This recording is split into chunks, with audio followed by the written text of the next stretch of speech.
Good evening friends. మన దేశం ప్రస్తుతం అన్ని రంగాల్లో కూడా ముందుకు వెళ్తుందన్నమాట.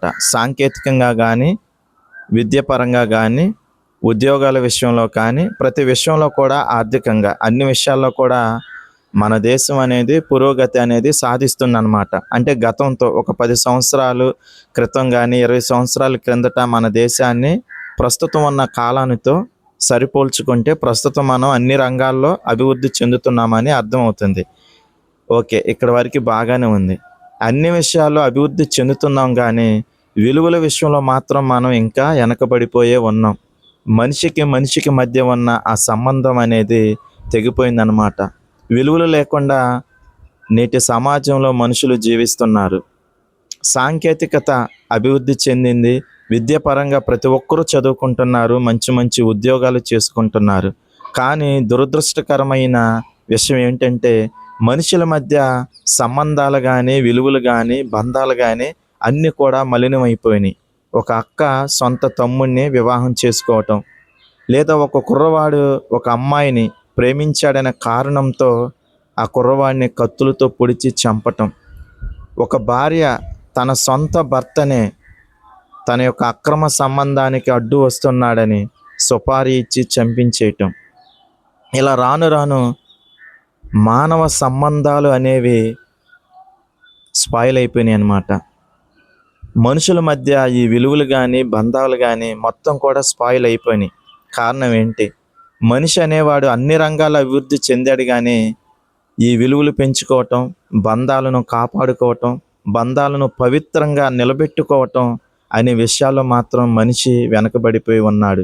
కారణం ఏంటంటే నాకు తెలిసిన కారణం ప్రస్తుతం ఈ సెల్ ఫోన్ ఎక్కువగా ఉపయోగించడం వలన ప్రతి మనిషి కూడా ఆటోమేటిక్గా అట్రాక్షన్కి గురవటం వలన ఎక్కువ మంది నేటి చూడండి, ఒకప్పుడు ఒక 20 సంవత్సరాల క్రిందట లేదా 30 సంవత్సరాల క్రిందట మన చిన్నతనంలో ఎప్పుడో ఒకసారి వినేవాళ్ళం అక్రమ సంబంధాలు అనేవి.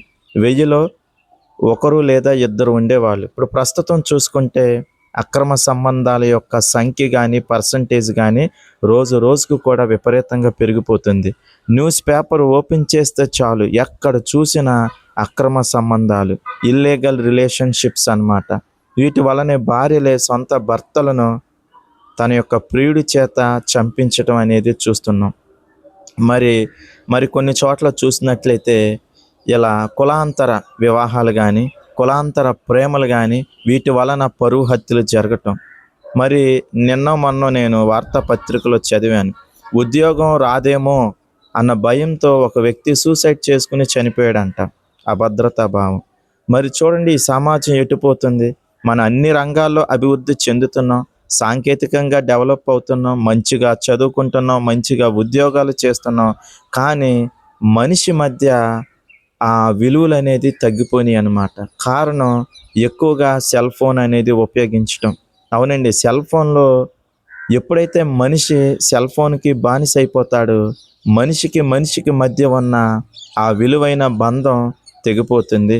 ఆ విలువైన కుటుంబ సంబంధాలన్నీ కూడా తెగిపోతున్నాయి. ఫోన్లో ఎక్కువగా ఇతరులతో మాట్లాడటం, వాళ్ళకి కనెక్ట్ అవ్వటం, ఈ అట్రాక్షన్ వలన ఎంతోమంది వారి యొక్క కుటుంబాలను నాశనం చేసుకుంటున్నారు. ఎంతోమంది వారి యొక్క జీవితాలను నాశనం చేసుకుంటున్నారు. హైదరాబాదులో రీసెంట్గానే ఒక యువకుడు తన యొక్క భార్య 6 వ్యక్తులతో అక్రమ సంబంధం పెట్టుకుందని తెలిసి ఆ వ్యక్తి సూసైడ్ చేసుకుని చనిపోయాడు. ఆ వ్యక్తి ఒక సాఫ్ట్వేర్ ఎంప్లాయ్, మంచి జీతం, మంచి ఉద్యోగం. చూడండి, ఎక్కడ చూసినా ఇవే. కారణం మనిషి ఎందుకు ఈ తప్పుడు మార్గంలోకి వెళ్తున్నాడంటే కారణాన్ని మనం లోతుగా పరిశీలిస్తే ప్రతి కారణం వెనుక మూలం సెల్ ఫోనే ఉంటుంది. సెల్ ఫోన్లో అనుకోకుండా ఇన్స్టాగ్రామ్లో పరిచయం అవటం, ఫేస్బుక్లో పరిచయం అవటం, వాట్సాప్లో పరిచయం అవటం, ఇలా సోషల్ మీడియా ద్వారా ఒకరికి మరొకరు పరిచయం అవటం, ఈ పరిచయం కాస్త ఇల్లీగల్ రిలేషన్షిప్కి దారి తీయటం, దానివల్ల కుటుంబ వ్యవస్థలు దిగజారిపోవటం, హత్యలని, అత్యాచారాలని ఇవాళ చాలా జరుగుతున్నాయి. అదేవిధంగా సహవాసం, మనం ఎవరితో ఫ్రెండ్షిప్ చేస్తున్నాం, ఎవరితో సహవాసం చేస్తున్నాం అనేది కూడా చాలా ఇంపార్టెంట్. కాబట్టి ప్రతి ఒక్కరు కూడా మీ స్నేహితుడిగా లేదా స్నేహితురాలుగా ఒక మంచి వ్యక్తిని సెలెక్ట్ చేసుకోవాలి. మనం తప్పు చేసినప్పుడు ఖండించే వ్యక్తి మనల్ని ఓడిపోయినప్పుడు భుజం తట్టే వ్యక్తి మనకు స్నేహితుడిగా ఉండాలి.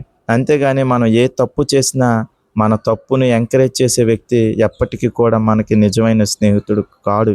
కాబట్టి ప్రతి ఒక్కరు కూడా వీలైనంత వరకు కూడా సెల్ ఫోన్కు దూరంగా ఉంటే చాలా ఆరోగ్యకరంగా, ఆహ్లాదకరంగా ఉంటుంది. ఒకప్పుడు సెల్ ఫోన్లు ఉండేవా? కాదు. ప్రతి ఒక్కరు కూడా చక్కగా కుటుంబ సభ్యులతో సమయాన్ని గడిపేవారు. ఇప్పుడేమవుతుంది, ఇంట్లో 10 మంది సభ్యులున్నా సరే 10 మందికి 10 ఫోన్లు. ఎవరి కాళ్ళు ఫోన్లో బిజీ అయిపోతున్నారు. చాటింగ్లు చేసుకుంటున్నారు, ఫోన్ కాల్స్ చేసుకుంటున్నారు. దీనివలన సమాజంలో ఏమవుతుందంటే కుటుంబంలో ఉన్న బంధాలు తెగిపోతున్నాయి. మనిషికి మనిషికి మధ్య ఉన్న ఆ విలువ అనేది తగ్గిపోతుంది. కాబట్టి ప్రతి ఒక్కరూ మన యొక్క జీవితానికి శత్రువు ఎవరంటే నాకు తెలిసినంత వరకు సెల్ ఫోన్ అని నేను అనుకుంటున్నాను. మీకు తెలిసింది మీరు కామెంట్ చేయండి. Thank you.